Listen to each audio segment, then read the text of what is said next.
Have you ever found yourself in a relationship where everything feels good? The connection, the laughter, the shared life, but something essential is missing? It's a whisper at first, then a growing silence, the kind that settles in the space where passion used to ignite, where touch was a language, and intimacy felt like a vibrant, undeniable current.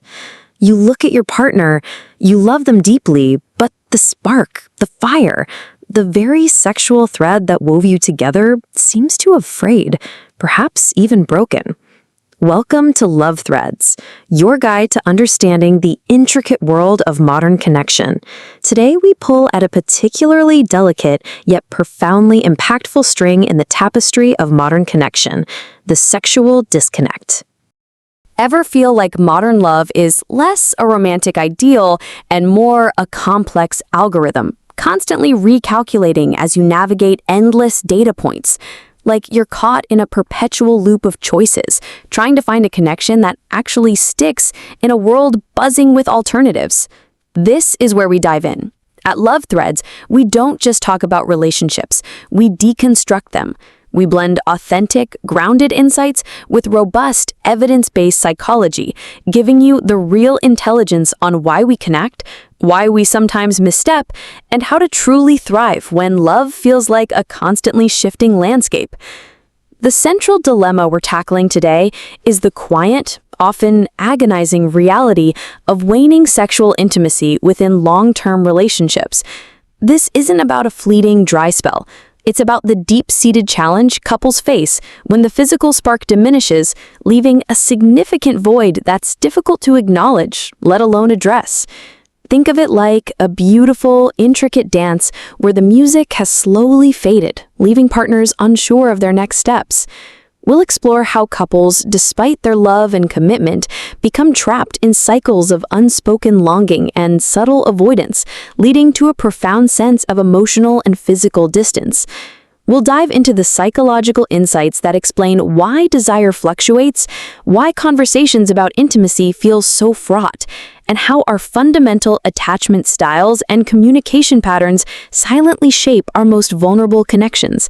This isn't about judgment. It's about illumination and empowerment, helping you understand and rekindle that vital thread of intimacy.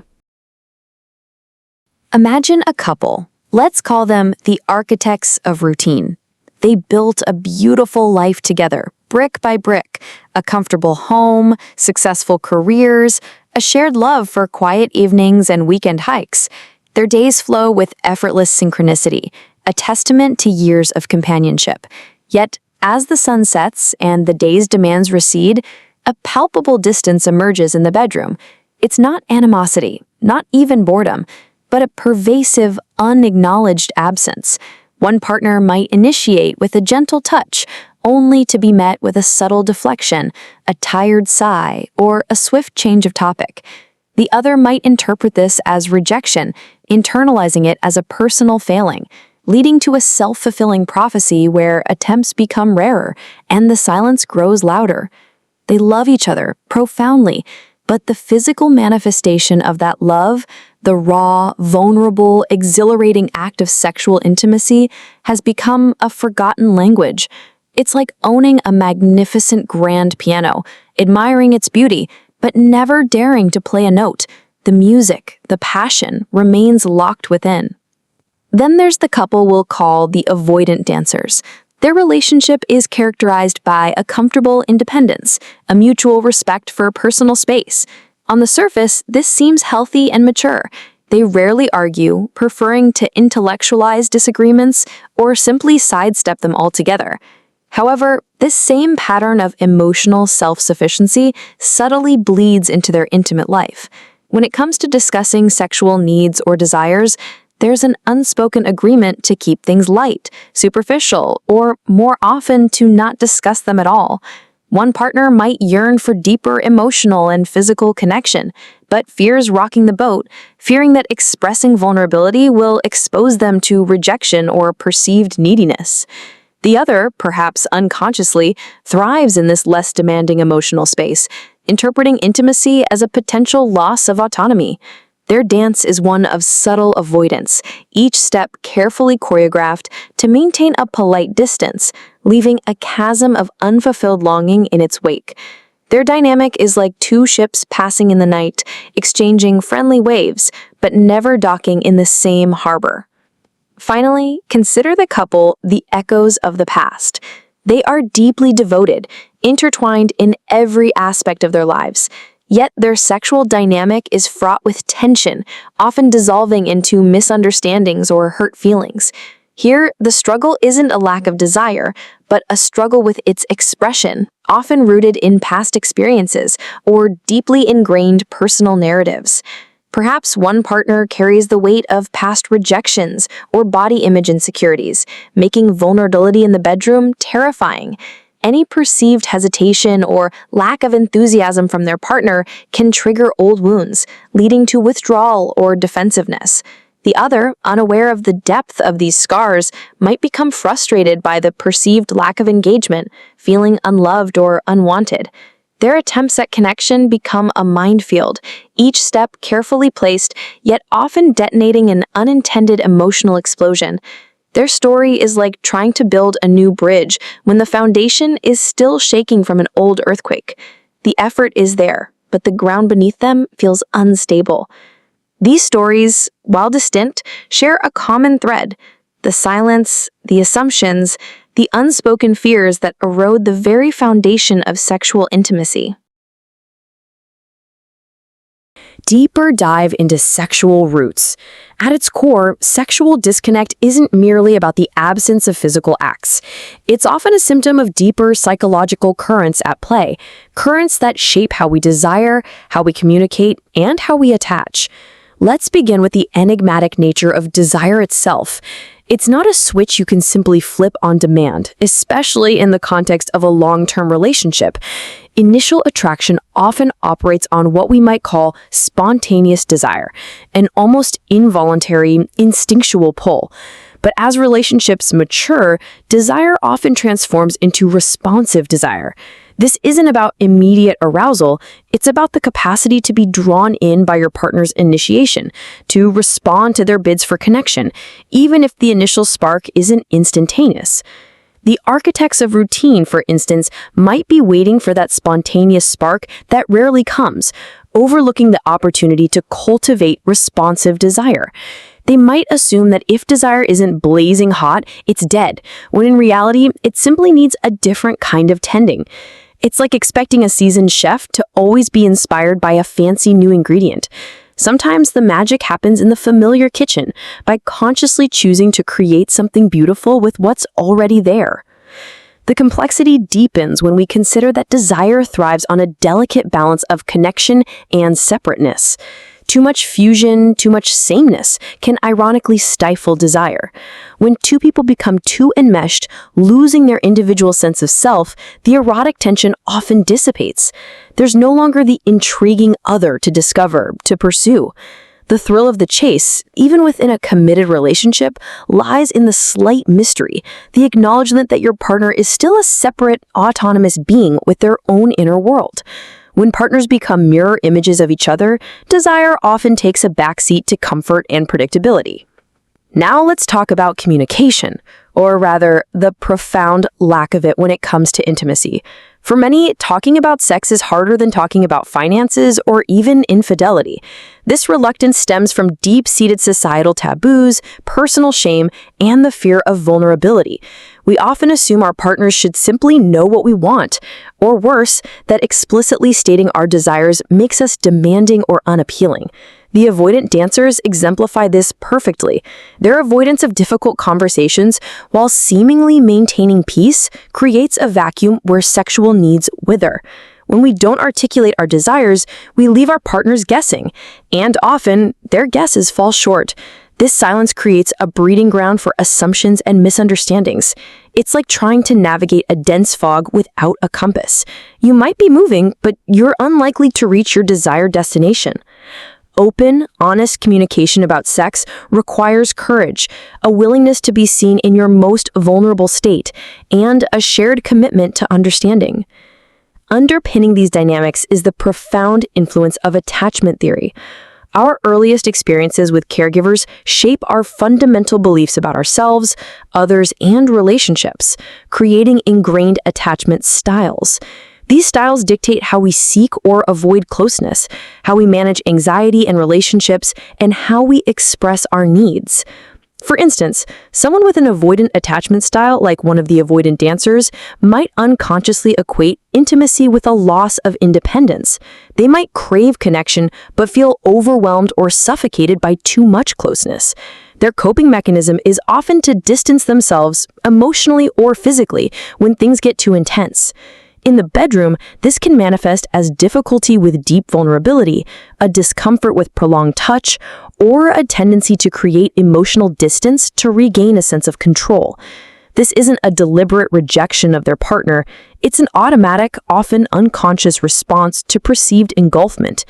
Imagine a wild bird, beautiful and yearning for connection, but instinctively flitting away if a hand reaches too quickly. Conversely, someone with an anxious attachment style might crave constant reassurance and closeness, often interpreting their partner's need for space as a personal rejection or a sign of waning love. They might become preoccupied with their partner's affections, sometimes leading to what feels like chasing or demanding attention.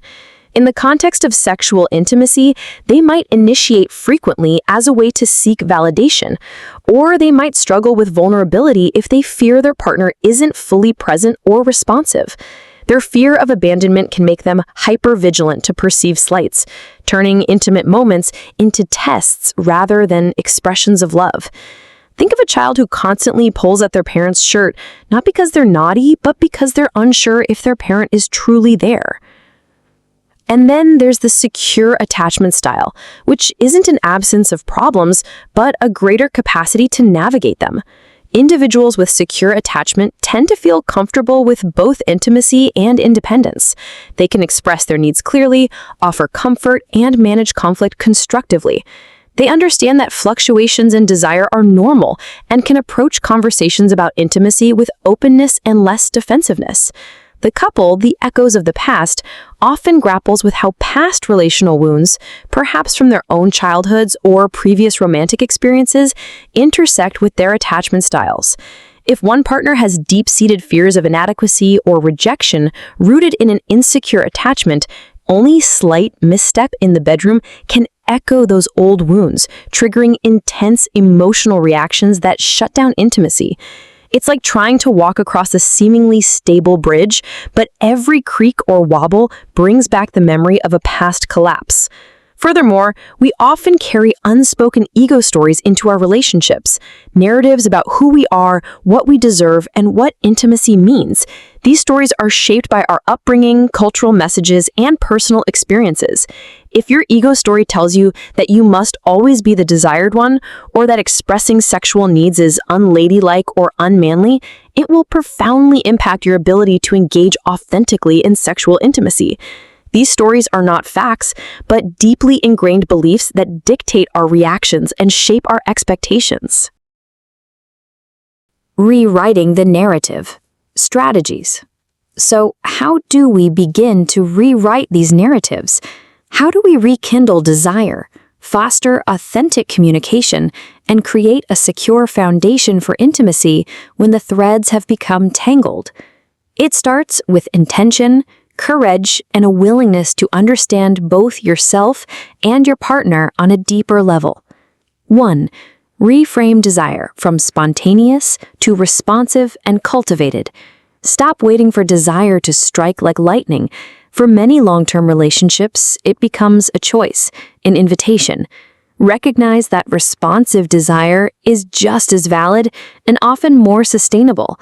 This means actively creating the conditions for desire to emerge. It's not about forcing it, but about tending the garden. The invitation, not the demand. Instead of feeling pressured, shift the focus to offering an invitation. A gentle touch, a lingering look, a shared moment of connection can be the kindling. For the architects of routine, this might mean scheduling connection time that isn't immediately about sex, but about creating space for intimacy to naturally unfold. A shared bath, reading aloud in bed, a long, uninterrupted conversation. It's about building the runway for the plane to land, not just hoping it appears out of thin air. Novelty and play.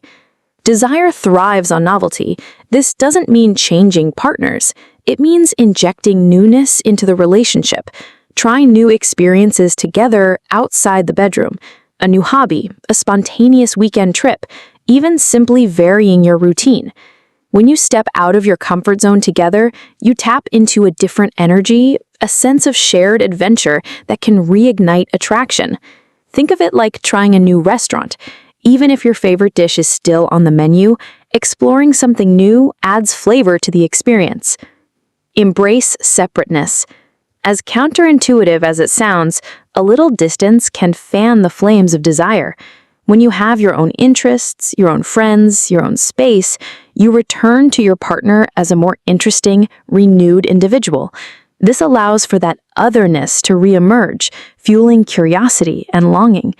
For the couple who experiences too much fusion, spending intentional time apart, pursuing individual passions, can be a pathway back to each other. Absence truly can make the heart grow fonder, not because you stop caring, but because you create space for imagination and anticipation. 2.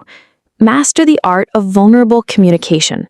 This is perhaps the most challenging yet most vital step. Talking about sex requires honesty, empathy, and a willingness to be uncomfortable.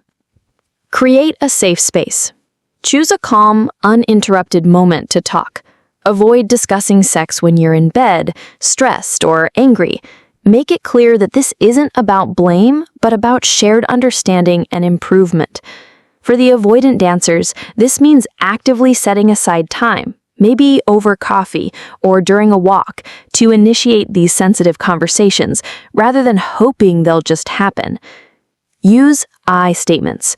Instead of, "You never initiate sex," try, "I feel a longing for more physical closeness, and I miss the feeling of being desired." Focus on your own feelings and needs, not on what your partner is or isn't doing. This disarms defensiveness and invites empathy.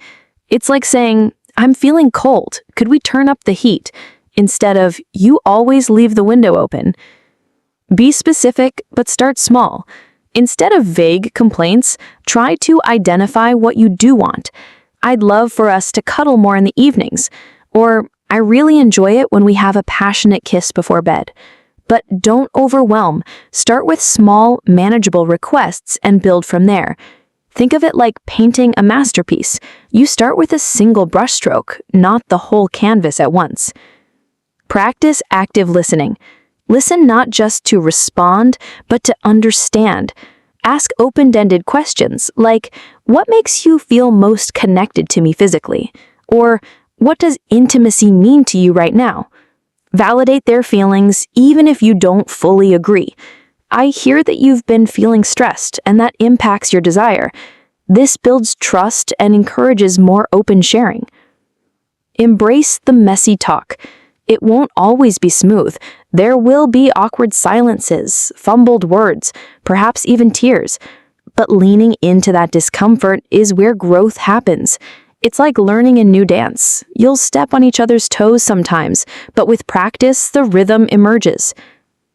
3. Address attachment wounds and ego stories. This deeper work often requires self-reflection and sometimes the guidance of a professional. Identify your attachment patterns.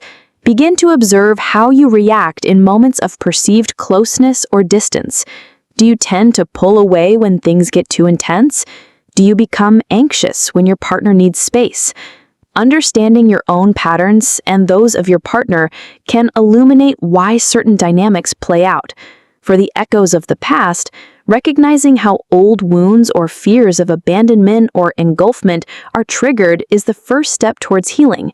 It's like finding the hidden currents in a river that are pulling your boat off course. Challenge your ego stories. What unwritten rules do you carry about sex, desire, and your worthiness of love? Are these rules serving you? Are they based on truth or outdated beliefs? Journaling, self-reflection, or even talking to a trusted friend can help uncover these narratives. Once conscious, you can begin to question them and deliberately write new ones. If your old story says, "I'm only desirable if I'm perfect," a new story might be, "I am worthy of love and desire, imperfections and all."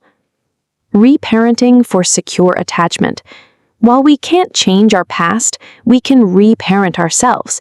This involves actively giving yourself the comfort, reassurance, and validation you might not have received earlier in life.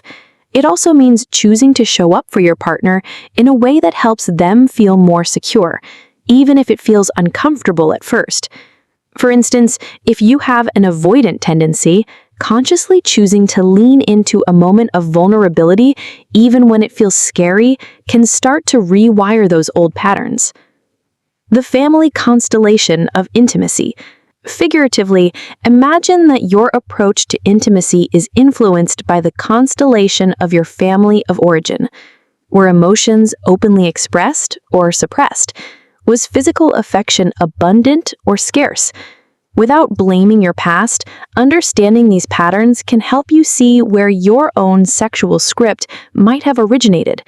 If your family modeled a lack of emotional expression, you might unconsciously replicate that in your intimate life. Awareness is the first step to breaking these cycles. 4. Prioritize non-sexual touch and affection. Sexual intimacy doesn't happen in a vacuum. It often flows from a wellspring of daily affection and emotional connection. Physical affection as a daily ritual. Simple acts like holding hands, a lingering hug, a kiss goodbye, or a gentle touch on the arm throughout the day build a reservoir of goodwill and connection. These small gestures signal love and appreciation, creating a climate where deeper intimacy feels more natural and welcome. It's like regular watering for a plant. It keeps it vibrant even when a big rainstorm isn't imminent. Sensory exploration. Sometimes the goal-oriented nature of sex can be a barrier. Explore touch for touch's sake. Give each other massages, paying attention to sensation without expectation. This can reintroduce pleasure, presence, and connection to your bodies and to each other without the pressure of performance. 5. Seek external support when needed. There's immense strength in acknowledging that some patterns are too ingrained to shift alone. Couples therapy. A skilled therapist can provide a safe, neutral space to navigate these sensitive conversations. They can help identify underlying patterns, teach communication skills, and guide both partners towards a deeper understanding of themselves and each other. They can be the translator when your own language of love feels lost. Resolution and growth. A new chapter of connection. Your journey through the sexual disconnect is rarely a sudden leap from frustration to effortless harmony. Instead, it is a process of incremental growth, marked by small, consistent victories and a deepening capacity for authentic connection. The resolution isn't the absence of challenges. It's the profound transformation into individuals who are resilient, self-aware, and capable of sustaining deep love even when disagreements arise. It's about building a relationship that is not just surviving the silence, but genuinely thriving within the space of honest dialogue. As you embark on this path of self-discovery, after the crucial turning point of realization and through the dedicated application of strategies, your internal and external relational landscape begins to shift. The initial steps are often awkward, even uncomfortable. The first time you consciously choose to lean into vulnerability by verbalizing an unsaid emotion instead of assuming it, it feels terrifying. Perhaps you admit a small fear about your partner's habits or express a long-held disappointment instead of deflecting with humor or changing the subject. There might be internal panic, a primal desire to revert to old, familiar protective behaviors like becoming defensive, withdrawing, or launching an accusation. But by enduring that discomfort, by consciously choosing a different path, you experience a new outcome. the connection doesn't shatter. Instead, it deepens. Your partner might respond with empathy, understanding, or even share a vulnerability of their own, creating a genuine moment of human connection that feels profoundly different from past interactions, a true resonance. This initial success, however small, becomes a powerful reinforcement. It builds self-efficacy, your belief in your own ability to succeed and navigate the complexities of difficult conversations. With each deliberate choice to act differently, the neural pathways associated with old, unhelpful patterns weaken, and new pathways for healthy, authentic connection begin to strengthen. You are literally rewiring your brain for connection. If you previously struggled with interpreting silence or subtle body language negatively, you might find yourself consciously pausing before spiraling into anxious thoughts. You might decide to send a clarifying, non-demanding message, like, "Just checking in, thinking of you," rather than assuming the worst or immediately resorting to accusations. You learn to differentiate between a truly unhealthy dynamic and the discomfort of genuine intimacy that requires you to let go of an idealized, always available fantasy.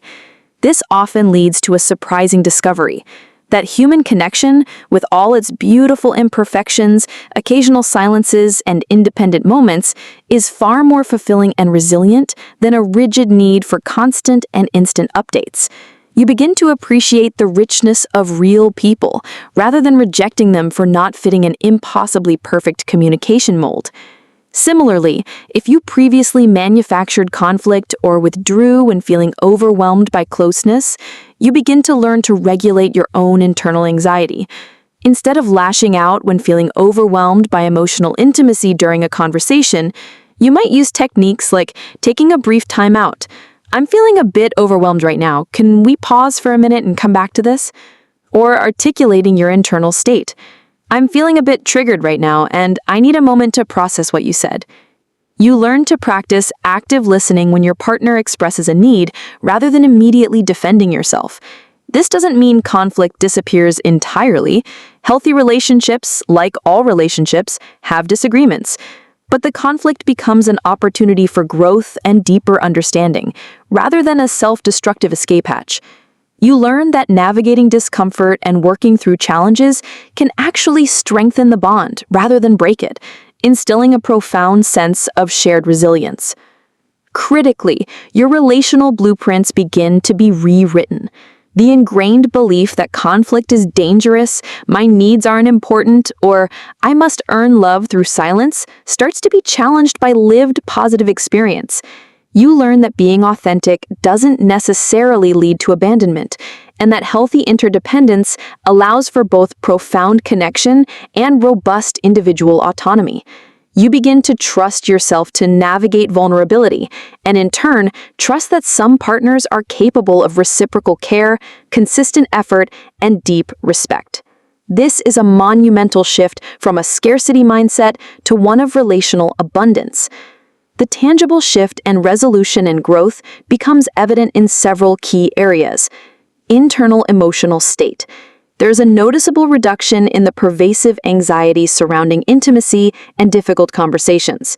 You feel more comfortable in your own skin, less compelled to perform or hide, and the ache of loneliness shifts from a desperate void to a quieter space that can be filled by self-soothing and emotional resilience. Communication mastery. Your approach to communication becomes more intentional, less frantic, and deeply empathetic. You begin seeking genuine emotional connection over superficial updates, and you communicate your boundaries and needs respectfully from the outset. You become adept at both expressing yourself clearly and truly hearing your partner, navigating potential misunderstandings with grace and clarity. Trust and security. The relationship develops a profound, earned trust. You and your partner rely on consistent reliability and transparent vulnerability, building a bedrock of security that withstands the tests of daily life. The fear of the unknown diminishes as you both commit to proactive communication and shared understanding. Relational depth. When you engage in connection, it moves beyond the superficial. There is a greater capacity for authentic emotional sharing, for navigating challenges together constructively, and for building shared experiences rooted in mutual understanding and respect. The previous fizzle-out phase, fueled by unresolved issues or unconscious patterns, is replaced by conscious effort to deepen the bond. This sexual disconnect is a poignant reflection of the human desire for connection, intertwined with our primal need for protection and made infinitely more complex by the fear of difficult conversations and the silent influence of our inherited histories. We've journeyed through its subtle manifestations, explored its deep psychological roots in fluctuating desire, communication challenges, and the profound impact of our attachment styles. We've witnessed the transformative power of self-awareness and charted a clear course for applying practical strategies to rekindle the flame. Breaking free from this dilemma is a testament to resilience, a commitment to growth, and an act of profound self-love. It's about recognizing that the obstacles to intimacy often reside within, not always outside ourselves. It's about dismantling the protective walls that once served us, but now keep us emotionally isolated from the very love and passion we seek. It's about embracing the courage to be vulnerable, the wisdom to choose differently, and the compassion to navigate our own imperfections and those of our partner. Your love threads are waiting to be unraveled with clarity and confidence. The journey to authentic connection begins with understanding yourself, honoring your past, and bravely stepping into a new way of relating, a way that welcomes the very intimacy you were born to experience. The journey away from simply enduring a quiet disconnect to truly thriving through open, vulnerable conversations is a path of profound self-discovery and true relational maturity. It demands that we look beyond the limitations of fear and truly see the quiet, consistent acts of love, effort, and vulnerability that build a resilient, fulfilling partnership. It's about understanding that the most powerful connections are often forged not in the avoidance of discomfort, but in the unwavering presence and genuine appreciation for the rich reality of love found in the here and now, even when it requires courageous conversations. This shift allows for a liberation from the anxieties of what if, opening the door to a more authentic, sustainable, and deeply satisfying experience of connection. The complex tapestry of our modern lives is rich with these profound bonds, waiting to be fully embraced and appreciated. What are your thoughts on cultivating desire and open communication in long-term relationships? Have you experienced a sexual disconnect and found ways to bridge it? Share your insights and experiences in the comments below. We're all navigating these love threads together, and your wisdom can illuminate the path for others.